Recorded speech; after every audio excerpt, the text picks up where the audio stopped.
thank you for coming. John, do we have anybody online? We have 7 now. 7 online, in person here, a bunch. So thank you all for coming. I call the meeting to order. You could start with a pledge of allegiance. Pledge of allegiance to the flag of the United States of America, and to the republic for which it stands, one nation, under God, indivisible, with liberty and justice for all. All right. John, I'll turn it over to you. Thank you, Mr. Finelli. I'd like to begin with just a few thank yous before we jump into our presentation. First of all, to the board members here and to the board members not here, I want to thank the board for their consistent communication and guidance as we redevelop this project and put forward some priorities for our community to look at and vote in the next week. So before I begin, I want to just make sure I introduce, I know I've seen somebody here from our campus team. Yep, Gary Hartman is Gary's here. Gary, thank you. Campus is part of a construction management group that works with us. And they work to make sure that we get quality contracts, payments, and production from our contractors, our outside contractors. Ted Mountain is also here as well. Ted is one of the principal architects at SEI Design Group. And his designs are much of what you've seen in this building in the recent future. And he's made a significant commitment to the quality of the designs and the programs here in Geneseo. So thank you for being here and thank you for your work. Members of our administrative team are not here because this is not one of their regular meetings, but they have brought me up to speed and have been very supportive in helping all of us understand the value of this project and the import of this project. So for all of them, I really appreciate the work that they've done. With us tonight is Mike Salatel and Scott Carroll, and they'll be here as well to help us with some of the answers and making sure that we're communicating to all of our friends out in the community. John Holt, one of our administrators, is also. Finally, I want to thank those who have come this evening. We appreciate your taking the time in order to ask questions and fully understand our project. And I'd like to thank those who are out in the community watching this presentation. And we want to thank you for listening in. We're happy that you're there. And if you have questions down the road, we certainly will be able to respond to those questions ASAP through any type of email. So a public hearing, this hearing, is required by law by New York State for any capital project. The purpose of these hearings is to provide the community with an overview of the scope and the costs of the project. We'll not be making any design decisions or revisions this evening, but we will respond to questions from the audience about this renovation project. So, right on the front page of the presentation, you see, not only do we talk about our capital improvement project, but the mantra, Go Blue. And it's important that it's on the front page, and it's important for us to start with what this culture is all about. It's a powerful way to capture what the culture is and the quality of what our teachers and our students are accomplishing every day. Now, when we jump to the next slide, you'll see on this slide, I'm right at the top. Go Blue. Again, our culture is up front. We build blue and we grow blue. We grow great students here. That's been the case for a number of years. And now what we're talking about is not only growing great students, but this evening we're going to talk about building blue. And that is to make sure that our facilities are growing to meet the needs of all of our students. So let me start with 3 key facts about this project. First of all, why this project? we are a good school district. If you look at the results, if you look at our faculty, if you look at our students, if you look at our administrators, we are a good school district. We grow caring and educated students, and now our facilities need to grow in order to meet the needs and of our students and the demands of an aging infrastructure. We want to make sure that we grow and build students in a respectful way that makes a difference for them and for our entire community. Fact number 2, what's this going to cost? $23.9 million. That's what we're asking for voter approval. That is a fixed number. We may do some design revisions, we may do some subtractions, we may do some additions, but in no shape, time, or function are we gonna surpass that $23.9 million figure. It's also important to note that that $23.9 million figure represents a $4.4 million reduction from the original plan. And again, thanks to our board, thanks to our design teams for helping us to redefine or refocus that work. One fact that we also can be sure of is that we will be receiving state aid, about 71% New York State aid, 7 cents on the dollar. Some people say to me, well, aren't those taxes that we've already paid? Yes, they are. But if we don't use them, someone in New York State will use them. We have needs, they have needs, and we should be using those funds for our needs as well. And the last key fact, and we'll come back to this again and again and again, our vote date is on October 8th. It'll take place in the GCS auditorium from 8 a.m. to 8 p.m. So I mentioned a little bit, as we switch to slide number 2, in this introduction, I'll let John switch to slide number 2, here it is, that this is a project refocus. And it takes work to thoughtfully refocus so that you're dealing with the priorities that this building needs and that our students need. The board was aware that there were exit polls, and we took time as a leadership group to review those exit polls from the community and listen to what they thought were the strong points of a project and the points that needed to be addressed. We then went back to the building needs assessment report. Every New York State school district has one. Geneseo has an updated building needs assessment report, and we looked at the key aspects of our facility, whether it be the roof scans or safety assessment reports or structural surveys. That gave us a clue on how to match our work with the community exit polls.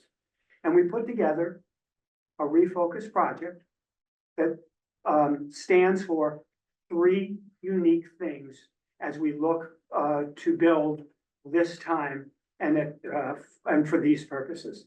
Our refocus is specifically on safety, instruction, and updating aging infrastructure. And again, that's at a $4.4 million reduction from the previous plan. So I know that Mr. Saltel is very familiar with our school, with our kids, and with this building that he has served so dutifully. So I'm going to ask him to talk a little bit about our project scope. Thank you, Dr. Hunter, and I would like to echo what Dr. Hunter said, thanking all of you for showing up tonight. It's great to see people that want to be informed so we can make the most educated decision when you're out to vote. So thank you for taking the time tonight. I know everybody's schedule is very busy. The scope of the project really focuses on 5 areas.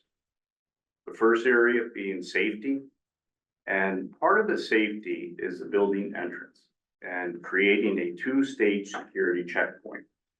Given the national trends, unfortunately, and very sadly, that have taken place throughout our nation, where incidents in the school district have been horrible, we certainly, any additional step to take for security and safety of our students and staff is of the utmost importance.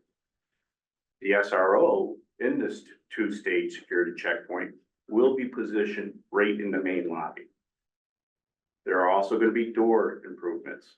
So there wouldn't be just one entrance as you enter. Now you have to have a checkpoint before you can actually get into the school. For those of you that are familiar now, you get buzzed in, then you report to the booth. And then, but you're already in the building technically. So then we determine where you need to go from there. Another area is the aging infrastructure that Dr. Hunter talked about. Two of the biggest things there are the boiler, which has, I've been here a long time. We've had a lot of problems with it, so it's way past its ability to serve our building well. And then a dust collector for our technology room. And as many of you know, technology, science, very important for our students, very important for our school, and ensuring that we have proper dust collection in those areas is very, very important. There's some other minor things like moisture in the tunnel floor and making sure the glass in our doors and windows are code compliant. So there's a few extra things as well. And also there's a little water damage in the foundation near the elementary school that will also be addressed in this project. Instruction, that's another part, and that basically consists of the auditorium and being able to have backstage access, which again, physically separate the egress path from the backstage area to ensure the path is clear in case of an emergency. Replace the stage floor. If any of you have attended any of our shows, they're phenomenal shows. Our students and advisors do an amazing job of our drama performances. However, the floor is also one that's been around for a long time and rather beat up. And then to improve the acoustics in the auditorium. The main gym, and this isn't a secret to anyone, we have to replace our floor that contain mercury. The state has given us a little leeway because there is a project vote going up, which is next week. And that shows that we're showing good faith to fix the gym floor. At any time, they can come in and deem the floor not safe and shut it down. So the sooner we have a plan in place, certainly the better. The concrete walls have also started to deteriorate, and we had situations where bricks were actually falling out of the wall. And many of you know that. We had to really shut down the gym over the last few years several times and replace that as well. The nice aspect of that, the gym that will be replacing that is actually a little bit larger because we're using the square footage that was used for other things and not getting the fancy locker rooms or anything, just the gym. So now you can have two regulation size basketball courts in there, and our youth really use that facility all the time. They also have to practice after our interscholastic teams. So that really creates a problem in that our young people are out sometimes rather late just because of lack of gym space. So that's a big part as well. And then last but not least is at UPK, moving UPK here. So we have created 2 dedicated classrooms on campus for UPK. Obviously the transition will help support families having one school, one location for their children to come to. There are also other benefits in there with that move. There's going to be some construction of the neighboring classrooms for our elementary chorus and art as well. As you know, our chorus has large numbers, and currently the classroom that they're in is rather small. So it'll be a nice increase as well to make that room bigger. And that's it. So we've got a few floor plan pictures, and if Mr. Holt would slowly just sort of push right through those so that people can see the areas that Mr. Salatal referred to. So this is on the first floor. And then you can see the lower level that he referred to as well. We got a nice rendering, which really reflects how we plan, hope to plan to move forward. So as we move on to the next part of the presentation, it's essential that we share some of the financial facts with you as well. And the first slide is about how we got to that fixed cost, that fixed number, 23.8 million. So we are projecting for that high school gymnasium and reconstruction, about $14.5 million. For the auditorium reconstruction, you can see 4.6. For the secure main entrance in the front, 432,000.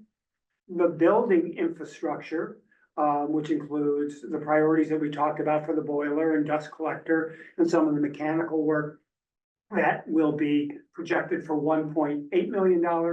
And then the universal pre-K, to bring on our younger students and add to the music area in the elementary school, $2.4 million for a project cost of $23.89 million. So these costs are important and they're real, and being thoughtful and respectful about how they impact the community is absolutely essential to the planning that the board has asked us to undertake. So if you were to just look at the pie chart, you get the big picture. And you can see that just under 3/4 of project course, just under 3/4 of the project cost, or the dark blue section of the circle, comes from New York State and from reserve. So the good bulk of how we're going to pay for this project comes from those two financial locations. And then the remaining portion of how we plan to fund the project is where we are seeking community support and from the tax levy. And that piece is a little bit more than just 1/4 of where we plan to raise our revenues. The estimations below the nice little logo of the house give us an indication of how we have worked with our tax advisors and local property to get an estimation of what this looks like in regard to your budget and your purse specifically. So I'll only talk through one line here so that you get a sense of what it is. But you can see estimated for a home value of around $150,000 in year one, or 2027, 28. It will have a tax impact, this project, our community share, of $19.43. In year two, that tax impact grows about $16.79. And then in year three, that tax impact grows $5.80. If you're Enhanced Star, which is the second box within that chart, you can see that the numbers are slightly reduced because Enhanced Star gets more value from their home in regard to the way state estimates their tax impact.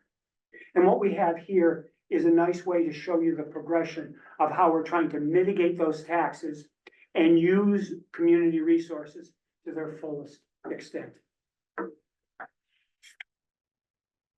Our next slide gives everybody a sense of how we plan to move forward with this project, or the project schedule. We will have our vote on October 8th. And after that vote, if the community tells us to move forward with the project, we will begin a design phase. And that's where our teachers and users of these facilities are going to sit elbow to elbow with their building administrators and with the architectural firm and literally speak to what the needs of those facilities are and how they have to really take shape in order to maximize what our students need for their continued growth. You can see that the next major arrow is when our plans get submitted to the state ed department. It takes 8 to 9 months for state ed to comb through. And yes, that's correct. They sit there for 8 to 9 months and we wait. And once we get our approvals, because you get your approval, I mean, we may have to make some revisions in order to make the state happy, but we'll get our approvals.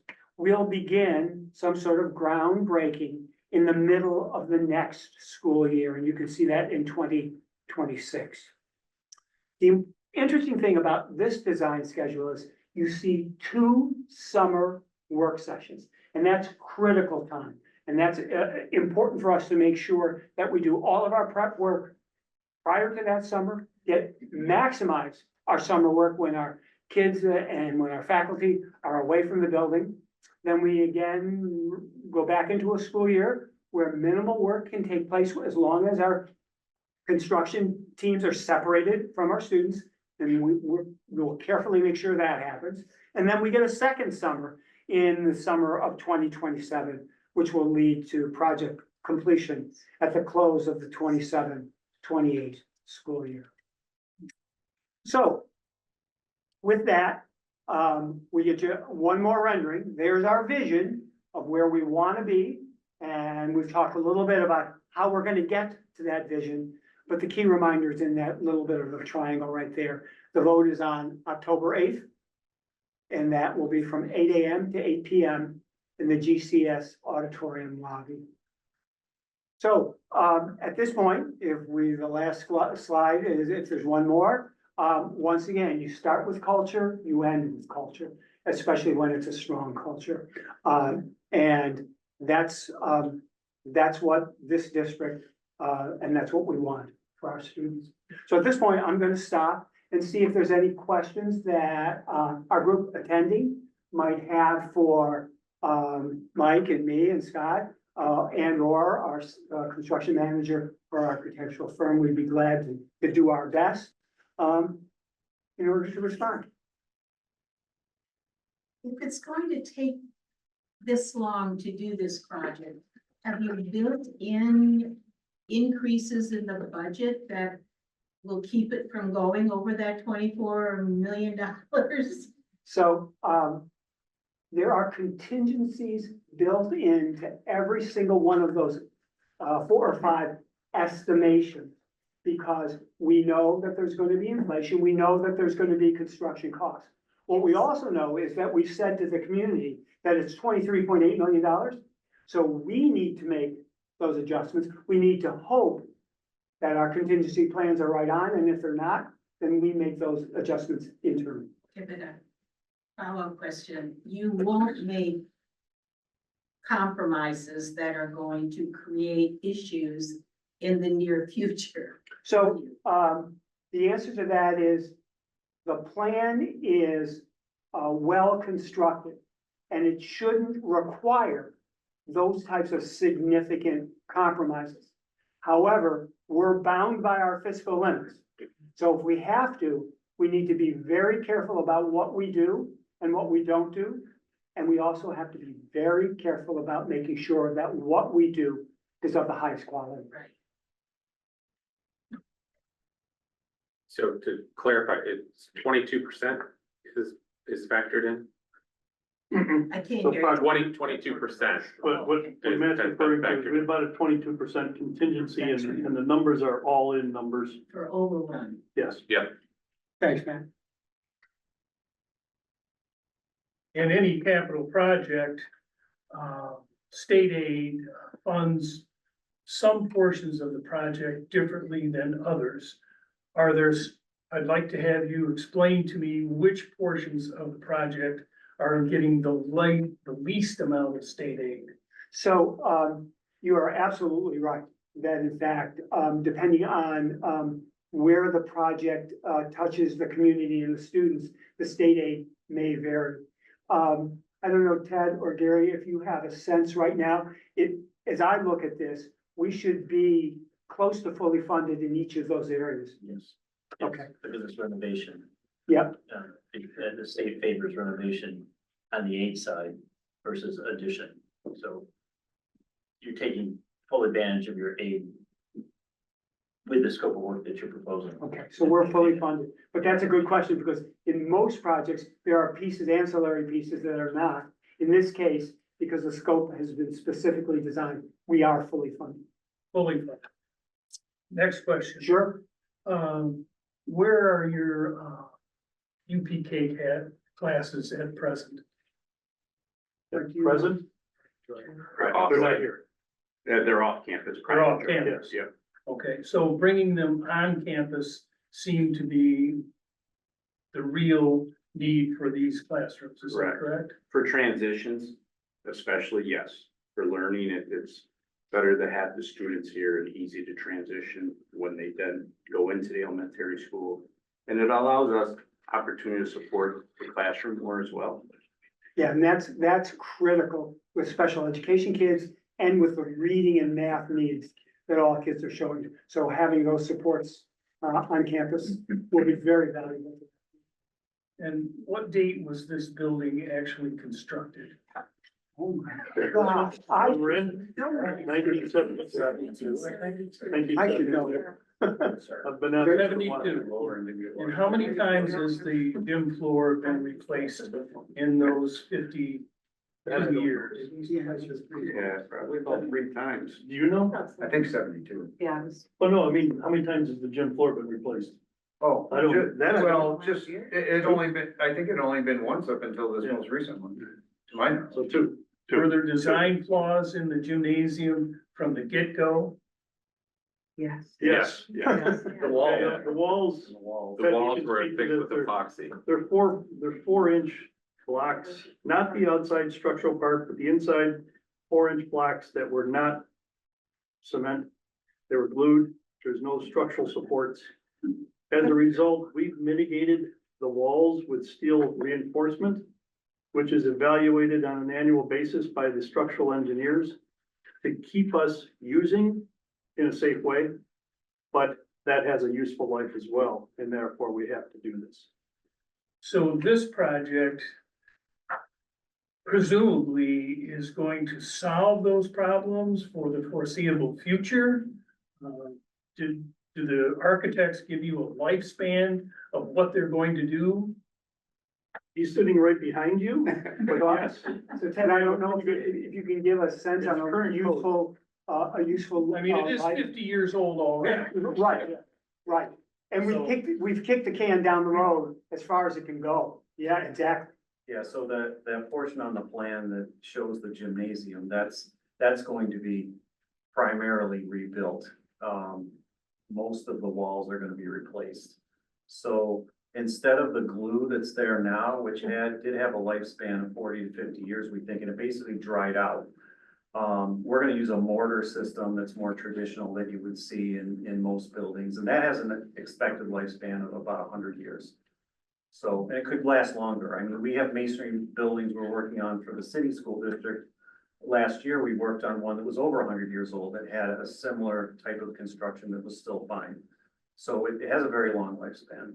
And there are drainage issues with the gymnasium in the past. Will those be addressed? Is that, you referring to the roof? The pool leak, is that what you're referring to? Oh, the pool.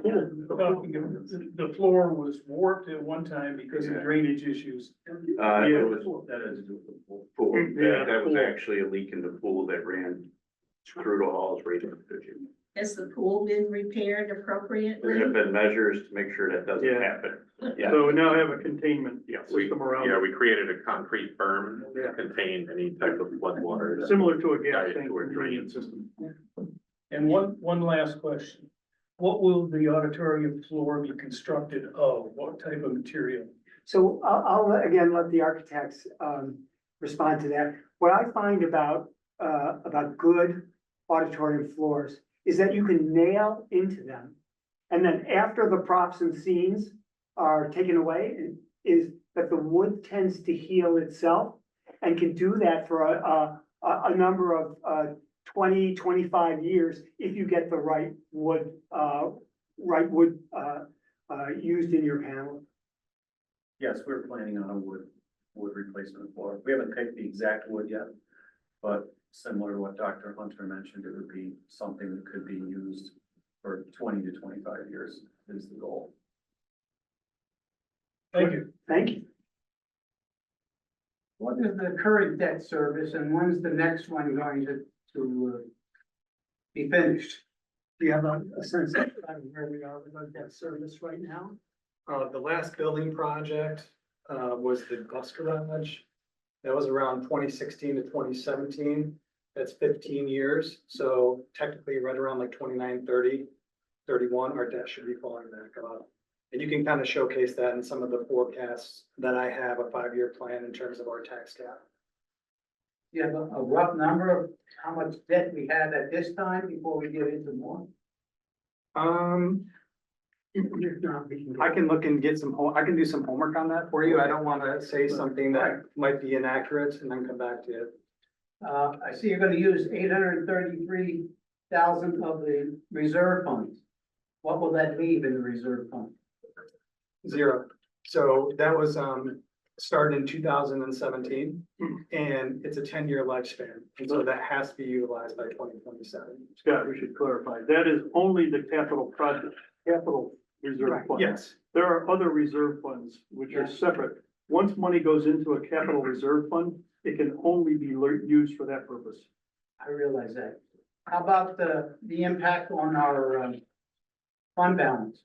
Gonna touch that for the upcoming budget, or the budget in May? So fund balance is hopefully there, and the goal with any type of fund balance or monies that are not used in an annual budget, as you know, being on a board in the past, the goal is to roll that into the next budget and not use it to offset or to bring down any potential deficits. You want to make sure that you're not exceeding those expenditures and using that reserve fund. And my third one, were we to take the fact that if it gets defeated, you're gonna put the 7 million into the budget? Was that meant as a threat? So I apologize if in fact that came across as a threat. And trying to make people understand and just be aware that there may be some capital costs should this project not move forward, was important to let people know, but not to do it in a way in which it was challenging our community, because this isn't about a challenge. This is about what opportunities we want to make available. That being said, annual budgets are tricky business, and you cannot overload an annual budget with that. You're nodding your head. You can't overload an annual that type of cost. So we would have to backtrack and look at how we could phase in the critical pieces of any type of rebuild in that most significant area over a period of time and over a couple different annual budgets. Thank you.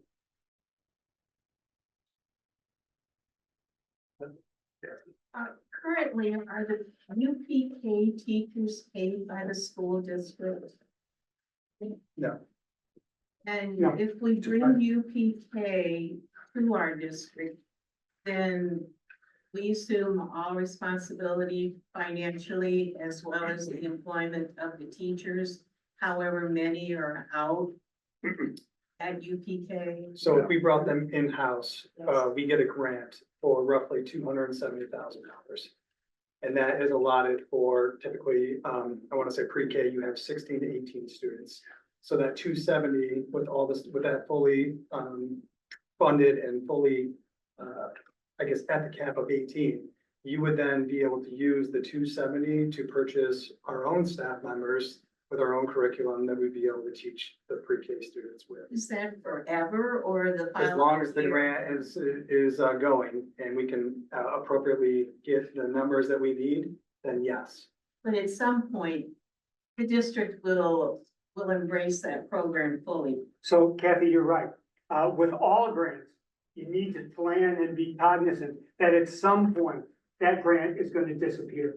We know that we've got a time period and we need to figure it out with the state or figure it out with fellow districts that have implemented UPK about how long do we have before we begin to incur those staffing costs and resource costs. And then we need to be able to build our budgets so that they can be brought on without, again, one of these major spikes in the budget.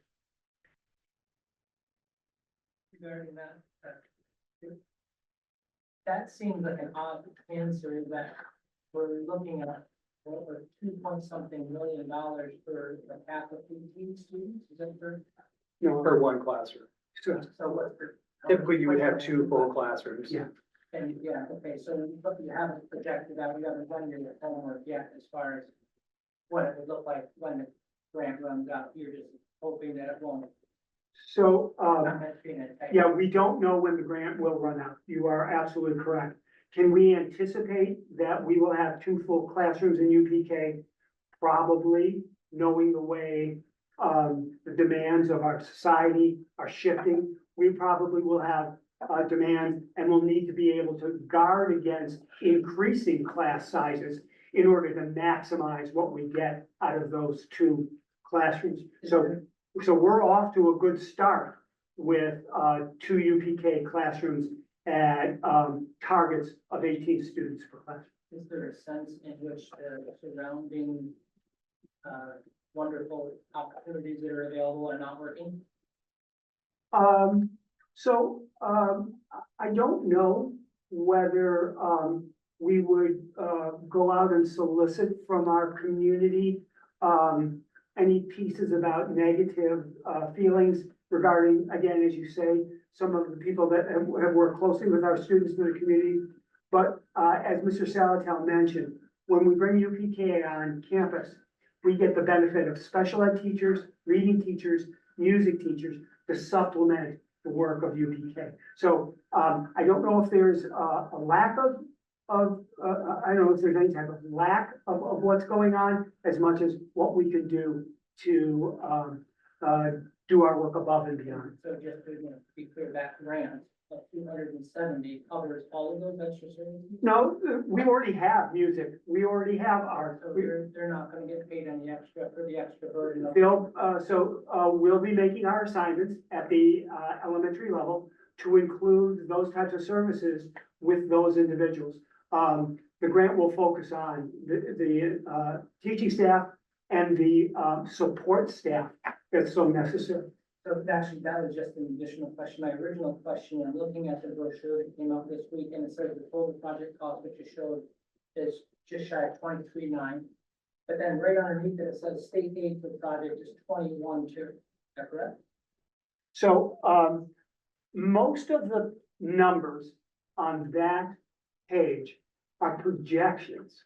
And projections vary. So I apologize for putting information out that may be very hard to discern regarding a projection that where state aid could be flexible, where bond rates could be flexible. So what we know for certain is that we are right now receiving 71% state aid, and what those dollars end up computing to, we'll need to get a better sense of that once the project is ratified, and we submit our data to the state. But we can be assured that we are looking at a fixed overall cost and a fixed overall projection of state aid. Yeah, I'd like to ask my question regarding that. My question still addresses the numbers that you did put down. Because and that's why I'm here. I just need clarification because they don't add up. They don't add up. Can I ask my question? Yep. Thank you. The total project cost is listed at 23, state aid listed at 21. And then right underneath that box, it says local share after state aid is 10.6. That already adds up way past the project.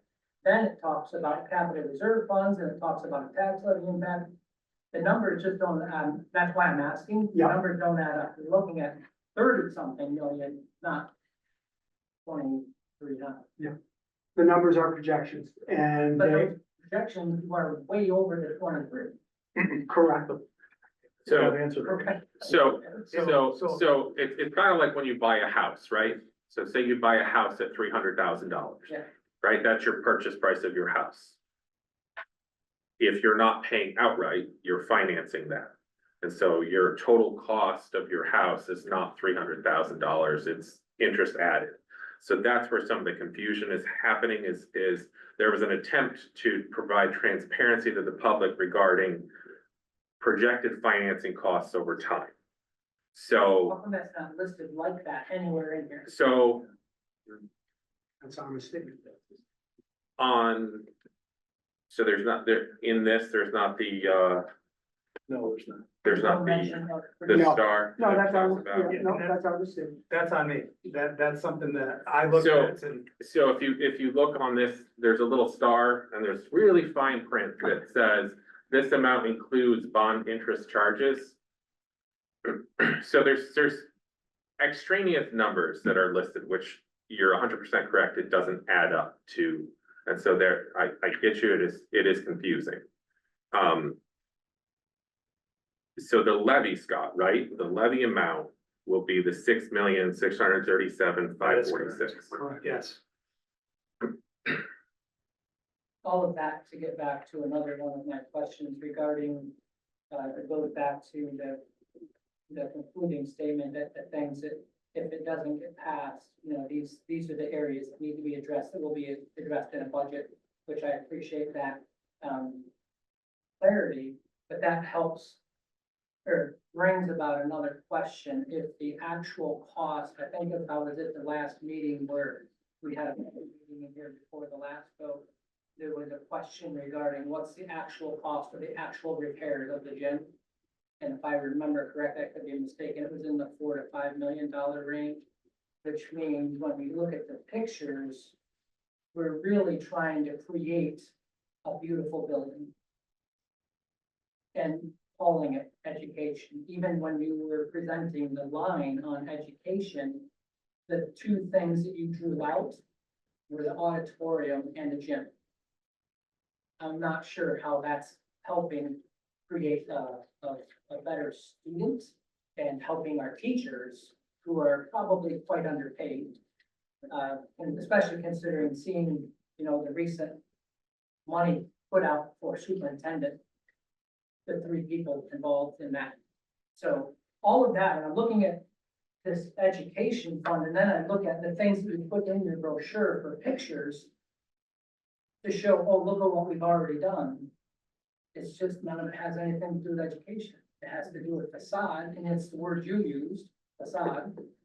And it has to do with gym beautification. So I'm confused how we're helping our students educationally with this money. So the last project, the gym total was around 18 million. The one, that was, I'm sorry, I didn't mean to interrupt, but that was another confusing thing. When you said the last project we did was a bus garage, I thought we just built a STEM building too. That's not included in that? Not in this currently. I mean, that would fall off again after another 15 years. But that was done after the bus garage. Correct. But you didn't mention that. I did not. That is still coming. Yes, Right. I just found that out. That you went to the 16 one and not that one. It's just, that's. Because that's the first one that's gonna And that's fall the off. gym you're talking about. No. the So- 16 one is gonna fall off. So Scott mentioned that bus garage, because that's gonna be the first step to fall off. Yeah. I believe what you're talking about with the last project, you're talking about the repairs to the gym, that gym scope was around $18 million. So we've reduced that in scope to around 14.5 million. No, actually, the meeting, there was, of that $18 million, the question was, how much of that is necessary to repair the actual structure? And it was, the number given was 4 or 5. I don't believe that was an all. Bear in mind with what you're talking about in your last paragraph, if it didn't pass, these are the repairs that would have to get passed into the school budget. There's about $7 million numbers. I just want to bring, transparency and clarity is what we're actually paying for. Right, so again, to your point. The gymnasium is used every day as an instructional space. It is instruction, it's an instructional space for physical education, it's used every day by all of the students in the building. When that gym went offline, that impacted our students immensely. The auditorium is also an instructional space. It is used every day. It's used heavily by the elementary school. It's used for meetings and assemblies. So it is very much an instructional space. It's not just a one and done for the plays and for the concerts that the community is invited to. It is used every day. So it's absolutely an instructional space.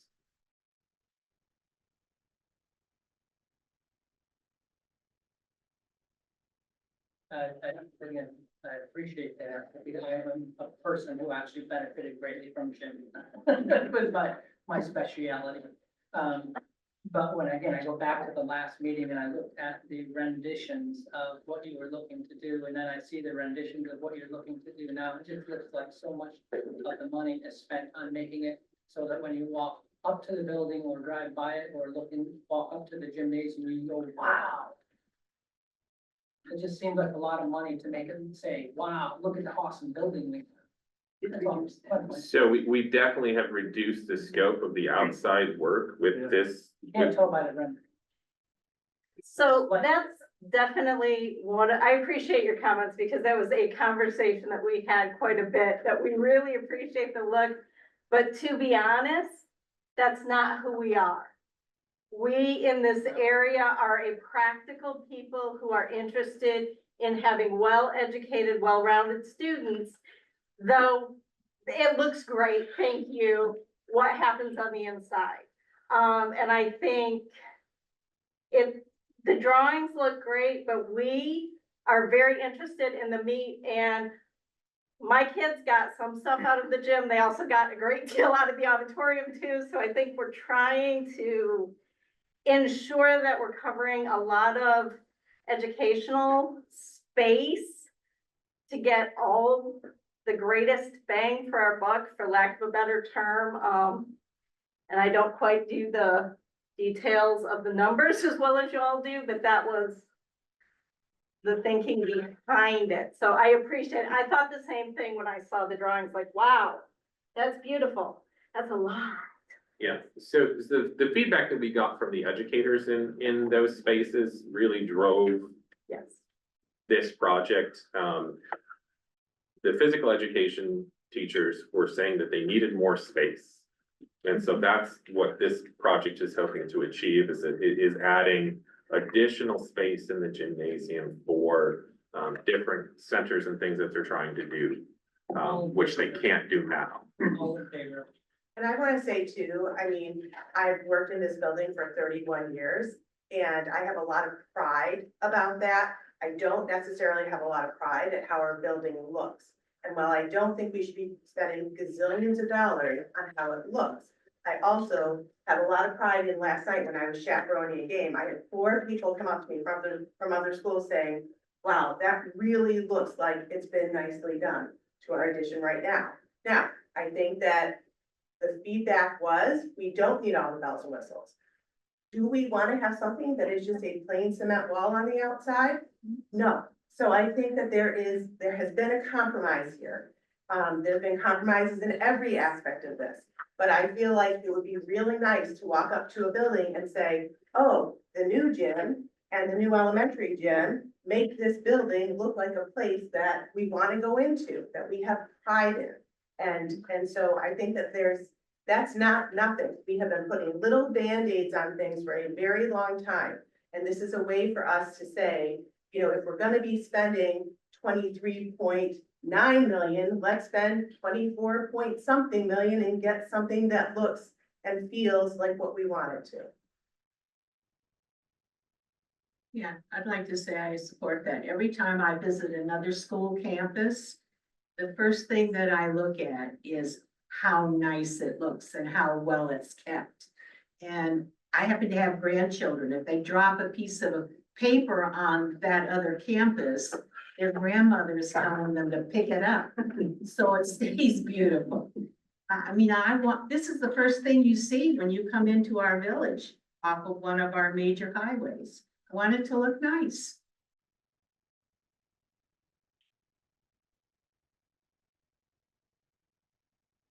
Is the state aid for pre-K students the same amount for the regular rest of the students? Or is there a Different rate. less? It's close, but it's, In this project, oh, the bill, I mean, you mean the building aid or the aid for? Student aid, the daily student aid grant, based on Yeah. population and attendance and all that. Yeah, it's based on a grant formula for UPK throughout New York State. But is that different than? Yes, Okay, and is it lower? You know, I don't know what the formula is. okay. And my other, when was the current gym floor put in? Half of it was just recovered because it flooded and buckled and it would be, When was that floor put in? The one that you recovered? the original one, Well, which is the one that's full of mercury? the one that was built, put in 1971. Yeah, that is. Yeah, I think the mercury is originally. Yeah. I think that floor was done before that because there was cracks underneath it and I think they had to redo. I remember when I was on, I think we. So I think it's been recovered about 3 times. The problem is New York State passed a law in 2018, which prohibits the covering of any floor that is known to contain mercury. We received special permission from the New York State Department of Health and Department of Education in order to be able to cover it, to use this space. There had to be testing of the air quality, to ensure a safe, environment for both students and faculty. But it was only allowed to be covered with the intent that it had to be replaced.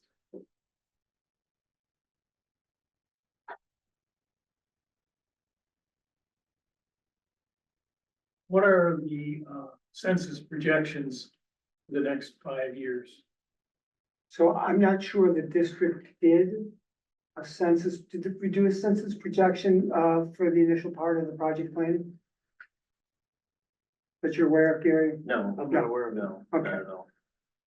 So you do have some sense of either growth or decline in the student population? Years ago, we looked and it was gonna be pretty good. What do you? And what impact will this UPK classroom in the district have on kids' start? I'm not sure what you mean by kids. The facility at Hampton's Corners. Oh. That's hard for us to project, what's gonna happen with the So project. I would say that the current need within the area, there's more of a need of UPK than what is serviced currently. Which is true all over the state. Yes. So so if your question is that going to negatively impact Kids Start? I don't think so, because Kids Start does what they do and they're very efficient at what it is that they do. And will always have an influx of students that they'll service. It's definitely underserved because they have to use lottery to Oh. get kids that are gonna come, so there's other kids that don't make the lottery and don't get to come, so yeah, we do need a lot. And surrounding districts as well too had a giant influx, well, not a giant, but a big influx of kids that they also had to, just basically look and say, okay, we've got more than we anticipated at this level, so. And that did put a lot of families out for full day versus they had to do the lottery and that too, so. I mean, it's hard to predict that, but Will this facility have to maintain a lottery for students to come into this building once those classrooms are built? So right now, our projections are no. Well, we're supporting 2 classrooms at the present time. So what we're looking at is that 2 classrooms are going to meet the need.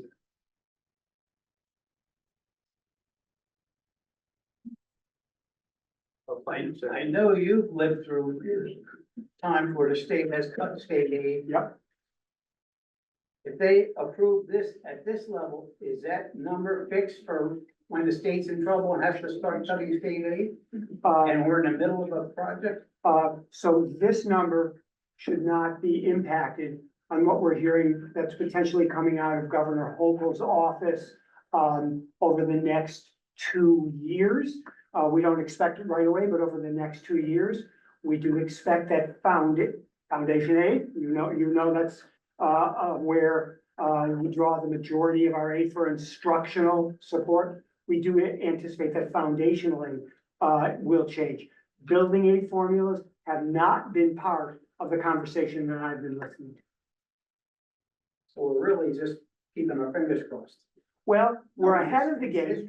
We're gonna be ahead of the game, because if we're approved by the state on this timeline, we should be, well within anything that the governor's talking about in regard to foundation aid, and we don't know, truly, we don't know what the dominoes are gonna be, but building aid is a whole different animal.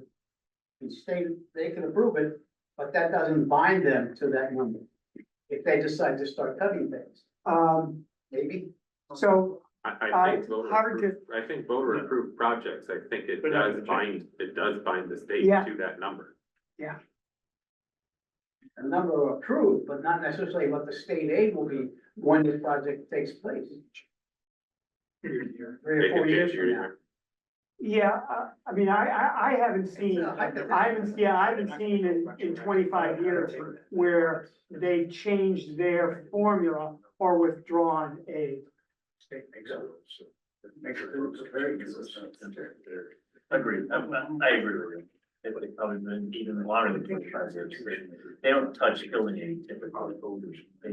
They do touch the educational specific, but the state is always restricted to the contract that the voters entered into with the district when they voted on a project. Yes. They've always honored that, in my experience. Would you like that?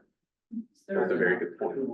And I know it's New York State, right? I respect that. Is there a sense in which then with Hurricane Helene, that it's gonna act like a vacuum and suck all the materials and only gonna slow the project down and make it cost considerably more, as Katrina and others did when we were working on building projects, home projects?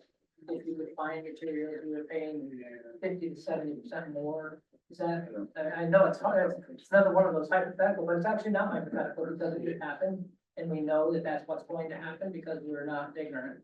Yeah, It's gonna so, suck all of the materials right now. yeah, it's hard to project. Those are real factors Yeah. that impact the construction environment. So does, the change in interest rates impact the construction environment. So those are real. And as those occur, it may force us, again, to look at our scope so that we can meet our, committed budget. That's just something that's. Yeah, it's real.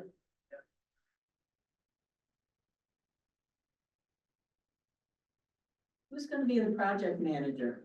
Well, right now, we're working with, our friends, from campus. But, when we get everything approved, everyone huddles up one more time, with the board and with our business officials. And we make sure that we're, moving forward with the right contract. Even more important is the clerk of the works. Well, When that, that building was built, that clerk of the works was not on his best. so, That's what he said. That's being nice. so, the answer to that is yes. And we better do our homework with our CM, our construction managers, that we do in fact get a grade A person on this job. Cause you know the problems that happens.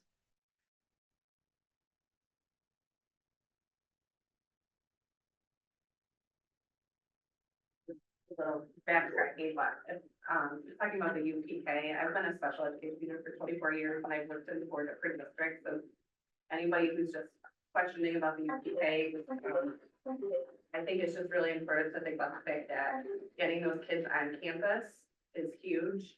There's such a problem in so many communities right now where kids aren't getting services that they need, and UPK is investing in the future. The other districts that I've worked in, they have UPK in their buildings, and it's just amazing what it's done for those students going into kindergarten. They have services provided for them that they might not have provided now because they don't have people to service kids, speech, OT, PT. And then if you have those kids in the school, the kindergarten teachers have a leg up because they get to see those kids every day. Those preschool teachers talk to the kindergarten teachers, they can play it together. They're all ready for kindergarten when it's time for kindergarten. So I know that's a question, but I think it's a huge investment, and it's so crucial because to get them what they need as young as possible, because we know in society that kids are coming into school unprepared. And we're doing more and more as teachers to try to catch them up at 4 or 5 years old. So the more we can do at that age, the better.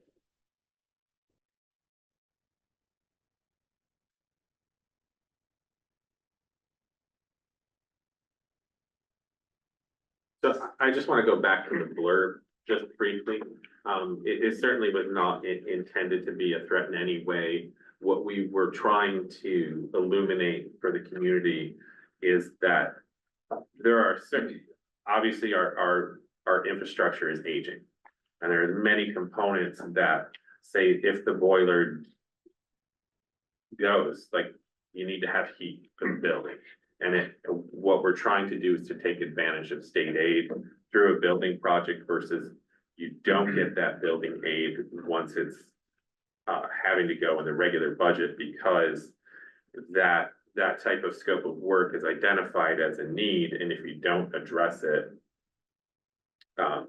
you don't get the aid on it.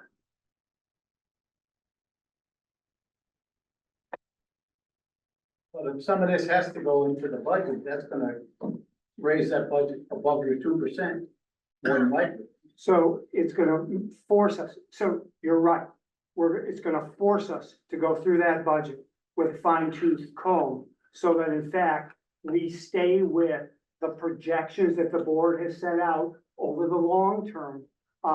So that we can get those incrementally, those needs addressed without disrupting the long-term budget.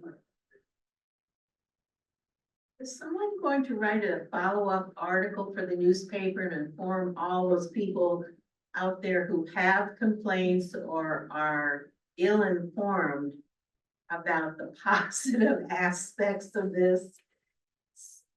So Kathy, we haven't thought about that. We're hoping that some of the work that the board members have done by attending community meetings, by putting things up on the web and Parent Square, that we're giving that information out in an informative way, not necessarily to sway anybody, but to be as informative as we possibly can about the scope and its purpose. Would you do posters throughout the village, before the 7 days away? So, to get people to know that this is happening. And So we've got some flyers, Liz, that we can ask some of the local merchants to just put in a way that's not gonna be disruptive to them. And getting around the community, because people are in and out of those facilities. So yeah, we can get those out, and that's. Dr. Hunter, I have gone to the businesses down. There we go. Yeah. And they are posted, and most of them. We Terrific. certainly put it up. There's also a stack of this type of information at the library. They were gracious enough to have some there. That's good, Matt. Thank you, Lynn. I know there are crickets. Gotta push it out. Yeah, thank you. Can I Thanks. just, could I Sure, just- you get the last word. I'm not very good. I'm very, very bad about talking. But, I think everybody here has worked very, very hard, very hard. And I had a son who was one of the first people that came, here when school opened.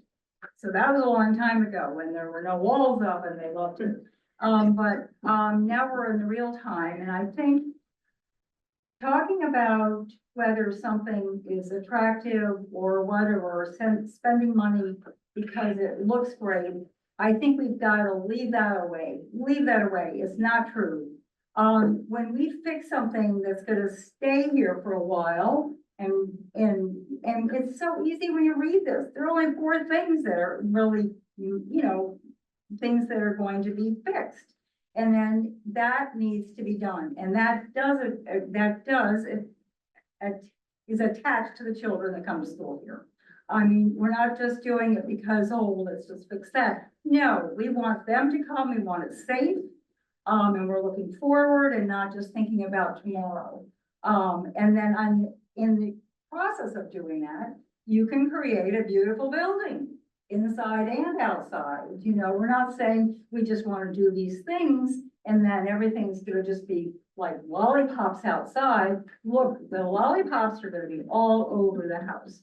So I just, I'm very, very serious about thinking about the work that's ahead.